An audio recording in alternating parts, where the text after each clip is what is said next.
саусағына ине тығып алды. Ашулы құсып, буырқанып, лап етіп, шекесін қысты.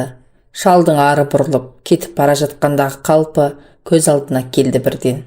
Қушиған жауырыны, еңкіш тұрпаты, қарсы беттен мол құйылған жарық оның басын орап жұтып, мұның көзін қарықтырған. Қабырғасы ыржаңдап, тозып, ағылпа қабыршықтар түгелетін арқа терісі босай түскен болар деп ойлаған бұл. Әлгінде ғой, бұған жейдесін әкеліп берген. Жапсырма қалтасында саусақ сиятындай тесік пайда болған екен, соны текпекші болған. Көзілдірігін таба алмай бұған сүйреп келген екен. Бұл қайбір тігінші. Сұқ саусағына ине пісіп алып, соны сығымдай ұстап сазарып отыр енді. Инені көзі отырған төсегіне тастай салған. Қара жібінің құйрығы иретіліп жатыр жалтырап. Күтіп, инемен адам өлтіруге бола мекен деп ойлады бұл. Лап етіп көтерілген ұшпа ашумен қабаттаса келген ой. Келіншек қара құйрығы иретіліп жылтырап жатқан инені шындап алды да сол қолының сұқ саусағына ілді. Сөйтті де саусағын айналдыра қысып, инені орап тастады. Бас бармағымен жіптің ұшын буындырып, буылықтырана тырсылдаған саусағының бауырына жапсырып қыса қойды. Ақырын орнынан тұрды. Жан жағына қарап, сипақтап ас тұрды да аузы бөлмеге беттеді. Сұқ саусағы жансызданып, суып бара жатқандай. Шал алаңсыз ас үйдің кранының алдында теріс қарап тұр екен. Қол жуып жатыр екен бипаздап. Келіншек оның қолын қол жуғышқа емес, ас үйдің кранының астына жуатынын бұрыннан жақтырмайтын. Тіпті зығырданы қайнаушы еді. Бірақ тіс жарып, ол қылығы жөнінде ләм демеген. Келіншек шалды ту сыртынан құшақтады. Шал қос шынтағын керіп, қорбия қалды. Не болды? Кергуін. Келіншек кідірген жоқ. Қапелімде оң қолының шынашағымен жүрек түсін бағамдап үлгеріп, қолындағы инесін шалдың қабырғасының арасына енгізіп жіберді де, қолын тез тартып ала қойды. Жіп саусағын сыға тарқатылды. Шал шошып кетті де бүлкілдете құлады. Азы аз, сұйық ұзын шашы желп етіп, шүйдесімен жалтарып үлгермеген мұның маңдайын жанап өтті. Келіншек арықша еді. Қуыршақтай қанатын, толып кетуден қатты қорқатын келіншек. Шал жатын бөлмесіне кішкене тараз алдырған. Бұл күнде бір-екі рет соның үстіне шығып түсіп келеді. Сол заматта салмақ жинап алғанына сенбесе де сөйтеді. Әдет, шал қалыптастырған ғадет. Ол қорқынышты емес, қорқыныштысы шал таразыны бұзылып қалды деп бір күні күресінге шығарып тастайды ма деген ой. Келіншек және түннен қорқады. Шал жатын бөлмеде шалқасынан түсіп, телефонын қарап жатқан. Шал және газет оқиды.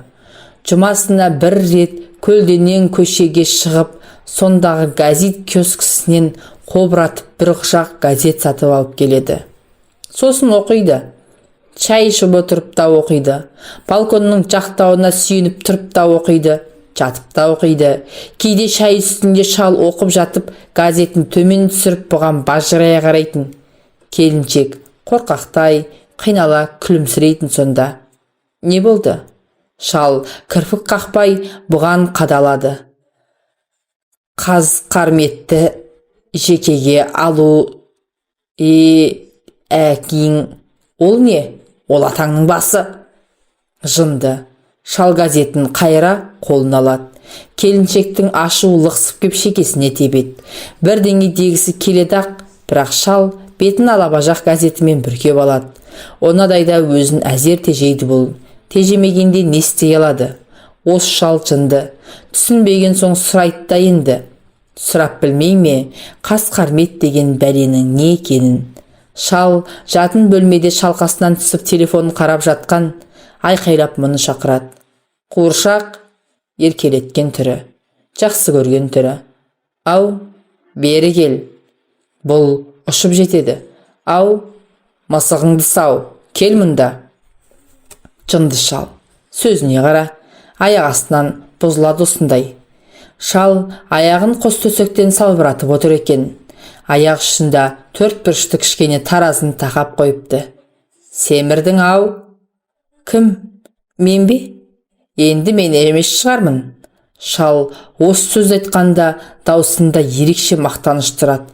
Оны бұл сан қайталаған. Я, шал арық болатын, денесінде қырым арық артық еті жоқ еді. Иығы қушиып, кеудесі ішіне еніп тұрады. Мойны қатпарланып, тарамыстанып, сыртқа теуіп, терісі қызылшаққа бір реңде жүреді.